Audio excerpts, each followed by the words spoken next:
5 minutos del Espíritu Santo. 9 de agosto. Ven, Espíritu Santo, derrama en mi interior una profunda fe para que pueda reconocerte. Dame la gracia de aceptar que de verdad estás aquí conmigo en este momento. Quiero estar en tu presencia sabiendo con certeza que no me abandonas. No puedo confiar en mi mente tan pequeña porque tu presencia santa es mucho más grande de lo que yo podría razonar o entender.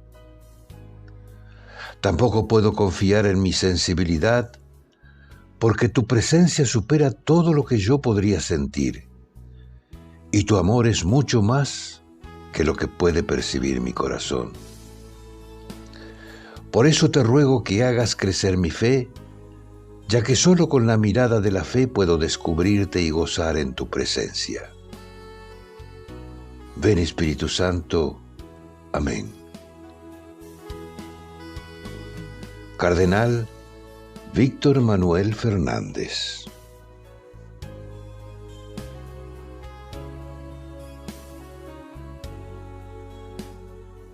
¿Te gustó el video?